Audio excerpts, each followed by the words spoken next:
it's Laura Alexandra here. We're backstage in the beautiful centre management of Mercury in Essex. I'm here with Sam Callahan. Welcome. Hello. Hello. How are you? I'm good, thanks. Yep. I was just saying, interesting because we just had the camera rolling, talking about the mad abstract things that I was speaking about before. But that'll be good, so we'll get that on the channel. Cut. Now, now, obviously, Sam, you've just been performing for us. First of all, thank you so much. That's all right. Raising money for charity, Action for Children, British Heart Foundation, Fallen Fusiliers as well, which we're passionate about. Yeah. How was it performing in Essex, your home county? It's good. You know what? I do so much performing in some ridiculously far away places. I do a lot in kind of Scotland, Wales, Ireland, all these different places that are so far away. And then when you get a gig comes up and someone goes, "Oh, come and perform like down the road," and you're like, "Yes."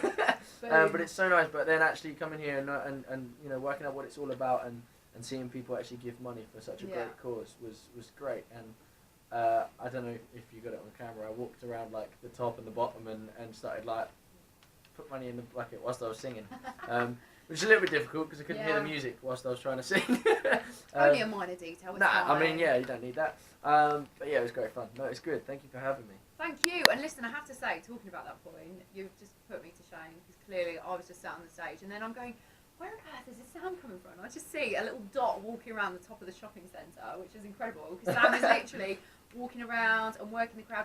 Do you always do that at your performances, properly work the crowd, interact? Yeah, I try. That's why I asked for a wireless microphone because sometimes like I really want to, and if I don't have if I have a wire stuck to my mic, I'm like, I can't go anywhere. And also I think since I was very young, I've been that kind of performer, quite dynamic, quite all over the place, and but then I start playing guitar. And you have to stand in one place because the mic doesn't follow you. You know, if you can walk around with the guitar, but then you won't be able to sing. So so then when I take that off, it's like, right, I want to move now. I want to get out and move around and get everyone excited. Because that's cool. what it seems to do. But well, I was going to say, you certainly did. Everyone absolutely loves having you there. Now let's talk about what you're doing at the moment because I know you've just come off a school tour, haven't you? Yeah, so schools and colleges. We've done so far, because I did it a bit before Christmas. Then we had a little break, obviously, for Christmas and New Year and that. And then I started again. So far, I think we spoke to about 60,000 pupils about cyberbullying, e-safety, and then obviously I performed to those guys. So, but it's been a really, really cool thing. And is that really important to you as well? You know, to kind of educate like the next generation, if you like, about that, because it seems to be a real problem now, doesn't it? Yeah, and you know what? To be honest with you, I didn't realise how important it was until I was doing it. Yeah. Because I started talking to people, and then I realised that there are probably some people in much higher places that could get through to these kids. One, they're not actually doing it. Yeah. They're working on other things. So it's important for people like me to go and do it instead. And the other thing is that because I'm young and I'm like not that much older than them, and I wear my cap backwards and I sing and stuff. They seem to listen to me, which is really, really cool because, I mean, for me as well, not just educating the younger people who are obviously the adults of our future, which is sometimes very scary when you see something. No, but the fact is, like, for me, I don't do it for any kind of sympathy or anything, but I've been bullied and held back and people kind of get in my way all throughout my life in different ways.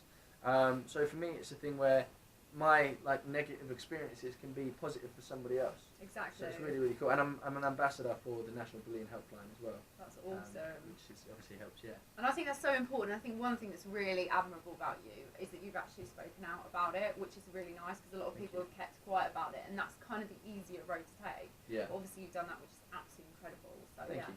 So well done. Now, Sam, I want to talk as well about the fact that, was it last week you had a #1?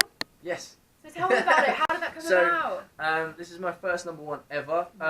It's so weird because it's dance music, and it's not like my normal genre of music. Obviously, I write my own songs. People know what they're like, and I had these guys come to me and they said I loved my tone and my sound and my writing. And they wanted to write a song with me. So what we did was sat down and wrote a song that was like my music, my taste, the way I do things, and then with their influence, so that it would be like perfect for mixing for a dance track. Yeah. And we did that, and because it's a dance track, it works differently. Like when it's commercial, you literally spend every waking hour promoting it. But because it's dance track, they do it. Like the producers, the people who are the DJs and everybody. So all of a sudden, one day I'm on my school's tour, and my friend turned around. I was about to do my last song. I was performing on stage. And my friend stopped me as I'm started to play my guitar, and He went, Sam, he said, I've just had a phone call. And I was like, what's he doing? He said, anyway, I just had a phone call. I Love It When You, which is the name of the song, has just gone #1 in one of the biggest dance charts in America and Europe, King of Spins. So, yeah, and I just kind of got shivers. And I said to the guys, I was like, to the kids, I was like, I will sing this last song. I was like, before I do, I've got some news. Told them, everyone just went insane. Yeah. So yeah, it was really, really cool. And then went out for a beer with my friends in the evening, and just to kind of celebrate, and a meal with my family just before that. But yes, I mean, it's something. Obviously, it's dance music, so I need to now bring that over to the commercial side of the music industry. But it's a massive, massive step. It's the biggest thing that's happened to me so far in my career, and hopefully we can move forward and have lots more of them. Well, I was going to say, moving on from that, where do you see yourself kind of going in the next year or so? Because like you said, you've broken into dance, even though you didn't expect to. Yeah. Your kind of genre, what you do at the moment, is really, really different. But how are you sort of developing yourself? Where do you see yourself kind of going? Gigs, festivals? A lot. Okay, so let me just quickly explain. Basically, I've had, since X Factor, I'm not afraid to say, a lot of bad management. Sorry if you're watching. It's the truth. It's the truth. He's honest. I like this. But so I started to manage myself partway through last year. Yeah. And by the end of that year, I just spent the end of that year building my team, and now I have an amazing team of people. And I have my own kind of my genre is a bit kind of Ed Sheeran-y, a bit the script. Yeah. But it's pop without with a kind of a rocky edge, you know. So I like my guitar. I've got a bit of a raspy voice. Yeah. And I like that side of stuff. So I think it'd be nice when this year I wanna look into some festivals and start playing some of those stuff. I've got my summer's filling up already, which is great. But yeah, in the next year I want to do some of my own, a headline tour. I want to do some festivals when the summer comes about. I'm also going over to LA to record with a 2-time Grammy award-winning producer, which is really which is an honour for me. So yeah, so a lot of big things are happening. I also have a big charity single coming out, but seeing as this is for charity, I won't mention it here. No, go for it. Okay. Well, it's for Great Ormond Street charity, children's charity, and it should be coming out June, July-ish. He looks over to see from management. What is it? Is that okay?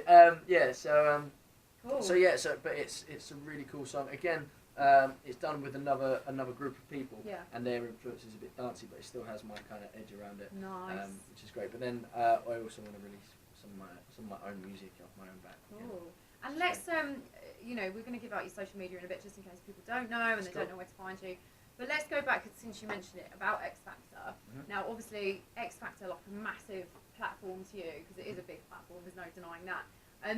Did you expect to get as far as you got? Because going back to those audition processes, you're kind of in a room with loads and loads of other people. You're waiting for your time. You might get put back hours and hours and hours. I've actually auditioned for X Factor myself. Yeah. I went and sang The Little Mermaid. And sadly, they didn't like it. I was upset, Sam, because I've got to be honest. The Little Mermaid. Let me move back and just show you what I did. So I sat there and I was like, I got my legs in the air like that, and I was like, I want to be where the people are. And I had my little fins and everything, but they said no to me. So, I mean, that sounds promising to me. Thank you. You'd have put me through, wouldn't you? Yeah. Anyway, going back to you. So obviously going through that process, you've got to wait for hours. We went to the Emirates Stadium, they have massive stadiums. What did you think when you looked at that sea of people? Were you like, I'm going to do alright, I'm going to get through? No. I just kind of, at the time it was just experience for me. I'd done, in the year prior to that, I'd done a lot of just kind of gigging up and down the country, trying to build myself a fan base and stuff, which I was quite successful in, but then I got to a point where I didn't know what else to do, what was next. And if it wasn't for those people that I'd already built, I think, I wouldn't have got so far, because I'm very lucky that, those people voted for me and were pretty loyal and stuff. But I even said to my family, verbally, if I get to boot camp, then I've succeeded. Because, I didn't expect to get anywhere. Then you got through, and then you're like, right, if I get to judges' houses, then you're like, then I've succeeded. And then you get to judges' houses, you're like, oh my god, I so want to win. But then I think it's amazing how many people go when you get into the live shows. How many people start saying to you, you don't want to win. Yeah. Like, why? And then you realise there's a lot of people who've won who've kind of just disappeared, but other people who haven't. Like one day.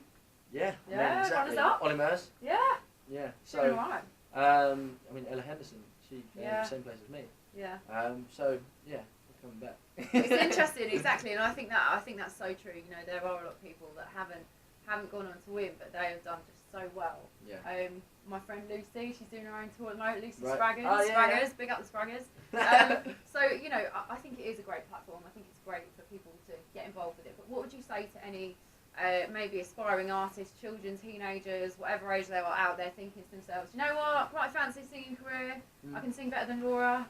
Don't do Little Mermaid. That's what we'd say. Don't do You Little tell them. Mermaid. Don't do No, no. To be honest, right, people ask me this all the time, and I feel bad for not coming up with a better answer, but that's because genuinely, the thing I've found most, and I used to have loads of great answers to this, and then I realised that the biggest thing, because of the things I've been through, because of the things I've experienced in the industry, the biggest thing about music, obviously, writing is great, that helps. You know, performing and getting your experience, it all helps. All of that stuff helps.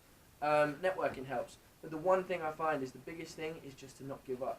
Because there are so many times in the industry where you want to go, oh, I could just do a normal job. You know, I could be a normal person.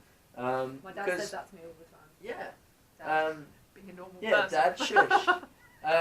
But there are times where you know, it does cross your mind, and I have to very quickly stop myself thinking about that, because if you believe in yourself enough, then you'll probably be one of those people who will get through that point, because there are 99.999% of people who want to be in music, and there are a lot of them just give up at some point, and sometimes they're so close as well. Yeah. So you have to just keep going. Just keep going. Right, so if there's somebody watching right now that hasn't for some reason got you on Twitter, social media, everything, can you just give out your details? Yes, so I've got loads. I'll do it quick. My Twitter is @CallahanMusic_. My Instagram is @it's Sam Callahan. My Facebook is Callahan Official Music. And my Snapchat is Callahan Music as well. That's all you need. Awesome. Listen, thank you, Sam. You've been All an right. absolute pleasure. No worries. Thank you so for having much. me. It's been great. Can we have a cuddle? Let's have a little cuddle. Thank you. Love it. See ya. Do you know what?